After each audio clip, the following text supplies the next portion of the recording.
From 1982 and number 110 in the indicator range is Britannia Hospital. This was one of those movies that I was encouraged to get in the last sale. I know pretty much nothing about the movie, but I went in willing to see what it had to offer. First off, this has got an incredible cast of characters.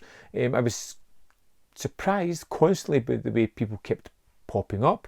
Even Mark Hamill at one point, and I was just like, wow, this is completely bonkers and out there. And it's a strange satire indictment of Britain at the time, as we follow the Britannia Hospital on its centenary, awaiting a visit from Queen Elizabeth.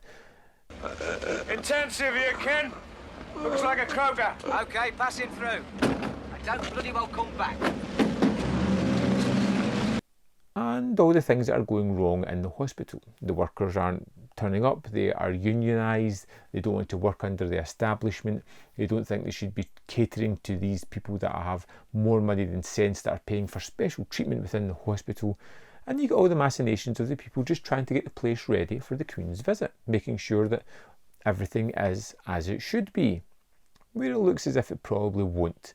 And then we have a secondary, even crazier story of Mick Travis, played by Malcolm McDowell, as an investigative reporter there to follow, just see if there's a story at this hospital, where he uncovers a crazed surgeon and his quest to become a modern day Frankenstein, creating body parts and ready to put them all together. It is incredibly silly, bonkers, over the top, and yet somehow highly watchable and really kind of endearing. I definitely preferred the first half of this movie to the second half, because trying to wrap everything up in a fashion that it needed to be was a kind of hard task to do, but the setup and everything building up to the craziness was just wonderful. Welcome. Welcome to the world. The wealth of characters are terrific, and the fact that you kind of know who everybody is and the stature and the rank within the hospital is marvellously done. The way that they are all together unionised and fighting for what's right for everybody, but how they can all be twisted because of a little personal touch or a little kickback or something that makes them feel more important, and how they can squash the uprising is really funny. It's one of those movies that it doesn't really have much in the form of laugh out loud moments. That's not hilarious, but it has this deep, dark humour at the heart of it, and it's delivered exceptionally well. In fact, it's almost bordering on farce at certain points. A satirical farce that never quite goes into full on there, but especially with the secondary story, the Frankenstein creature thing, the crazed surgeon who... it needs to be seen to be believed, but I enjoyed the wealth of characters that we had. The private patients that have ordinary hospital food. They can't risk a confrontation today. Why didn't I think of that, sir? Because you're a fool. Yes. Here, I loved all the character actors.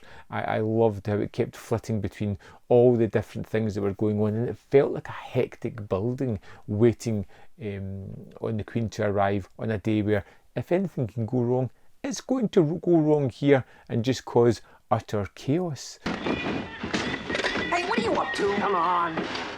Let's make movies. Hey, come back! Movies!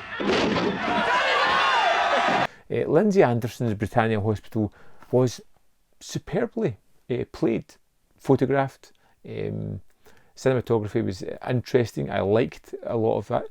I loved all the characters, and how they squeezed so many in here was unbelievable, but it was terrific to see them there. And I just had one hell of a good time watching this. A little bit of an oddball, but definitely a smile-inducing fun movie with unbelievable cast. I'm unsure how I fully feel about it. Like I said, I really loved the first half, wasn't as enamoured by the second, but I did like some moments in it. Some moments were a little bit grating as well, and yeah, I think I really need a conversation about this one. because I want to know what other people think about it. So of course, drop your comments in the comment box below, and if you want to see other videos, there's some up here right now that are worth your time, hopefully. Yeah, they look alright. You can hit that like button if you like this video, or just if you want to help the channel. And in the description box there is a link to the membership program or the Patreon where you can really support me, and I would appreciate it. Thanks for watching, and I'll see you next time on Man v Film.